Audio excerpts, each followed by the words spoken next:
Okay, good day, future engineers. Finally, we are already on our last discussion for this last topic for this discussion. Dapat may horizontal, but for this for the lateral force procedure 3, tama na sa tadri for the vertical distribution. Okay na natay V, we have already our calculated design base shear V. Karon ato na tong i-distribute kada floor. We call that the vertical distribution of the lateral force. Okay. So sa may formula na niya no, si design base shear. The vertical distribution. The vertical distribution of the design base shear is this one. Fx is equal to quantity V minus Ft all over the summation of W product of Wihi from 1 to n times Wxhx. Sir, unsa man na sir, nagkadaghan naman na. So may pasabutan na unsay meaning ana. So karon before ta mag distribute vertically ato sa ning tan-awon if si building na ba siya ginatawag nato we call this the force at the top. Dili man tanan building na natay i-consider nga force at the top. Kaya may uban nga wala na dili siya i-consider. So sa may timailhan nga i-appeal ni si FT or dili.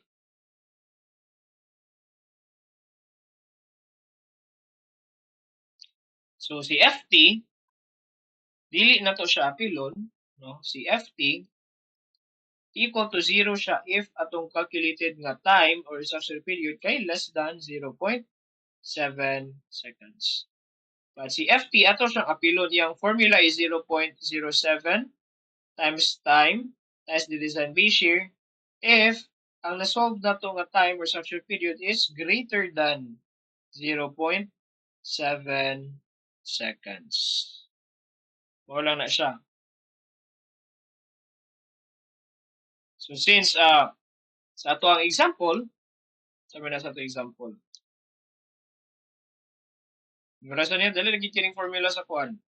Sa force at the top. Oh, this is just 0.07 TV. Since our example, atong time is 0.5 second, no? That is less than 0.7 second. So, sa to pa, our force at the top is 0. So, muna siya nga, kaning nga equation no, vertical distribution, gisimplify na to, ing-ani na lang ang iyang itsura. Sir, naunsa naman na, sir, lahi naman na siya dila. Si Fx, this is the force kada floor. So, si F1, that is the first floor, lateral force the first floor, F2, second force, etc. So on and so forth. Sir, unsa man ang Wx? Unsa po ng Hx? Wx, mo ni ang weight, no? Kadto di ba nagsubtag weight kada floor? Mo to siya si weight of the specific floor. Ato si W1, W2, etc. Si Hx, sir, unsa man na si Hx? Mo ni ang elevation. Yeah, dabi sir, unsa man ni denominator? Di ba imo man i-multiply si kwan, Wxhx, imo man i-multiply. Kung imo nang i-total, tanan, mao ni siya si summation. Sir, wala siya ko kasabot na. Dato na to sa example. Okay, let's proceed sa kwan. Example. Calculation center. Aron, mas masabta na to. Okay. Mao ni siya. If you remember, our design base shear V is 896.508 kilonewton. Okay. So, ibuhatan na tong table aron mas dali siya, no? Mas dali mo siya tanawon pag naka-table. On this part natay floor first, second floor, third floor, fourth floor. And then there we have the WX. The WX mo tong width per floor. Di ba if you remember, this is W1, W2, W3, and W4. Okay. Next is another, the third column natay HX, elevation. Sir, saan ipasabutin mo ng elevation, sir, at the column? Okay, balik ta gamay sa atong kuan. Ganing elevation. Okay.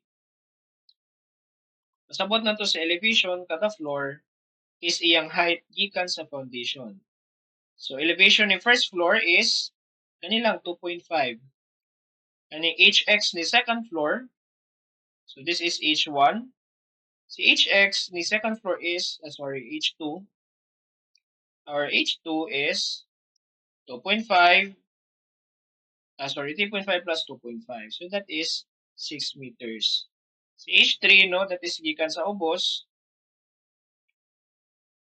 That is 9.5 meters. And then si H4, of course, si H4 mo na siya katong HN na to ganyan, di ba? Si H4 is 13 meters.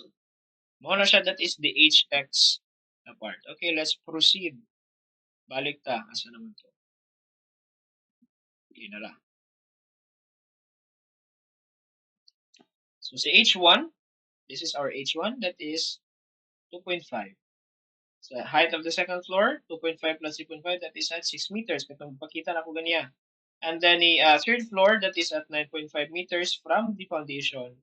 Uppermost floor is 13 meters from the foundation. Na kay WX, na kay HX, i-multiply ni mong duha. Kani times kani, mao ni siya diri nga column 240.545. W2 times H2, 7,700, so on and so forth. Wala na siya. And then, i-total ni mo ni tanan. Kani. Wala ito result. Mauni siya kaning sa ubos. This is the summation. Di ba? Dali na siya kayo basta na i-table. Next. Okay. Ato na din siya i-distribute. No? Naka-table po ni siya. Ato lang nagidugangan. Di ba ganyan natin floor na WX, HX, tapos din itong product na to. Kani suprayan lang nato katong FX. O, ano nila to ang first floor, F2, lateral force second floor, lateral force third floor, and lateral force fourth floor. So, sa mga string, anong naman yung daghan kay decimal? Kung sa man yung gibuhat. So, CV, constant ni CV. Kani siya diri, kaning summation, di ni siya magbagko. That is always 32,818.284. Di na siya magbago. Ang maglailahi og value is this one. Kani si WX mo ni ang kuan galailahi og value. No, this is variable. Na change. That is varying. So itong gibuhat, kaning constant lang nga value, ato na siyang gi-applyan og operation, no? 896.508 kilonewton divided by 32,818.284 kilonewton meter. That is 0.02731733323. So, kung nagyani mo na ito, sa calculator, inyo na din ang i-store, let's say, A. Di ba? Mati na din kayo. So, i-store A naman ninyo. So, we have our, you have this value. This is the WSHX times kani.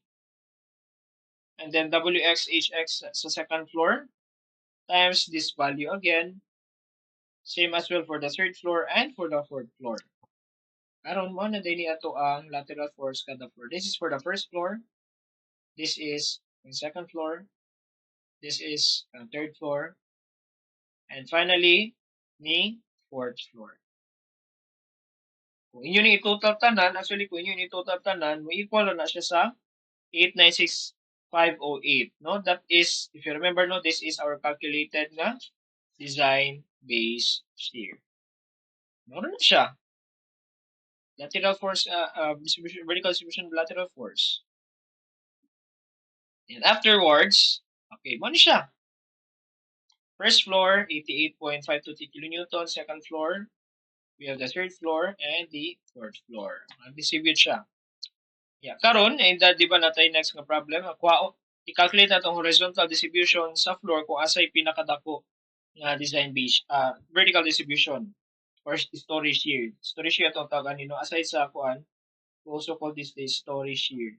Okay, per story naman. Muna itong kinadak-an. So in the next discussion, atong kuan og horizontal distribution si third floor. Okay. So mara ni gid ni siya si vertical distribution. Okay, this is as per the site section B-B view. So kaya mo matikdan diri nga part direction and diri nga direction, same ra na sila og value. So mo to siya no kung sa building pa, di ba natay V, ang V paingon diha or paingon dito is same ra gyapon nga V along that direction or along that direction.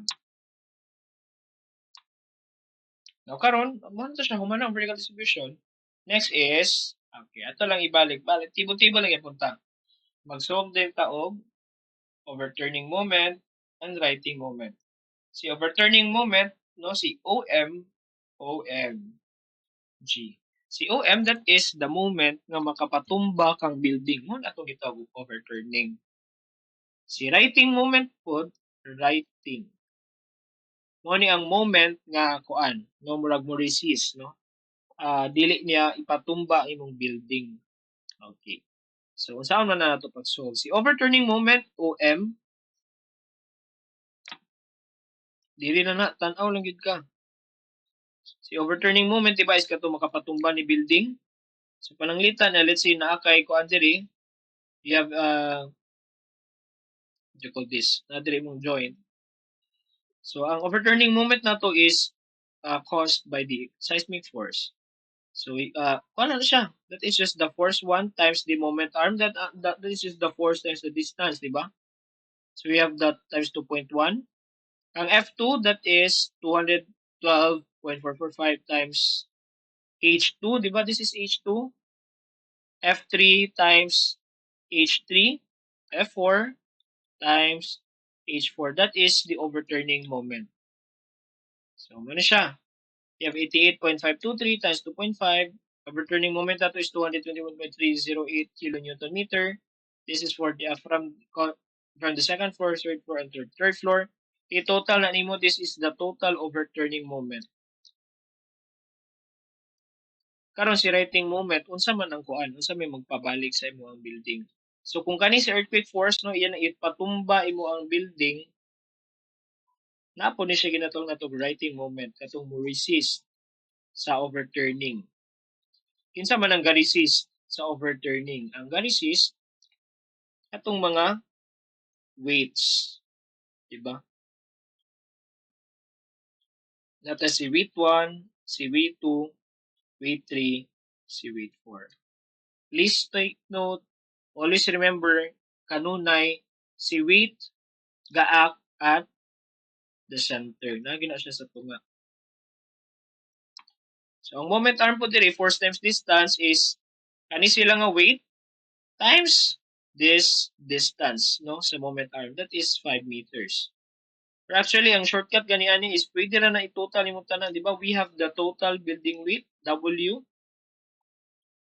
W times the moment arm, 5 meters. This is our writing moment. No, siya may ka-resist.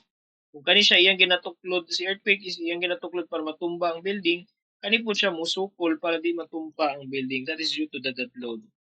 So, kanilang diri sa exam, sa table, ato lang siya gipet per table. So, this is the weight, di ba? W1 times moment arm, moment arm, moment arm, moment arm. Sir, ngano 10 meters divided by 2 man ang yung gigamit diri kay 5 meters man diretso.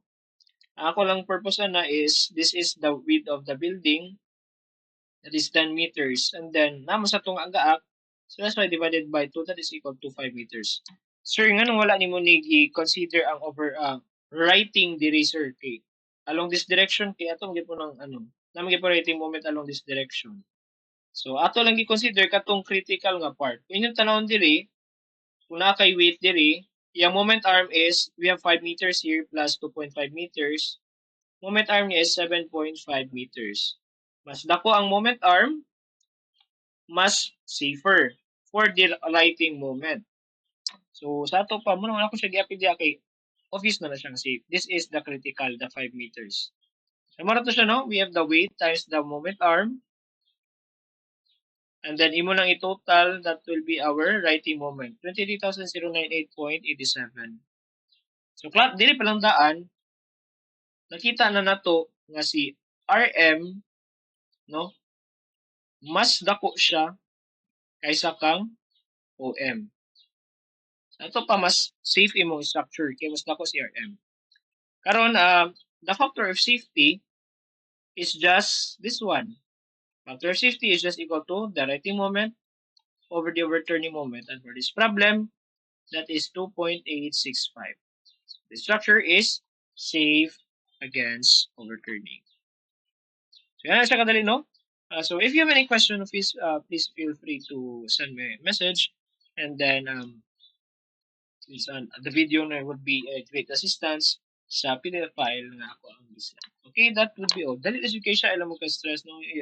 You need to calculate the dead loads, and then i-total na nimo, know the factors, and then memorize the table. Tapos i-distribute them vertically, and then get the factor of safety. Okay, that would be all for this discussion.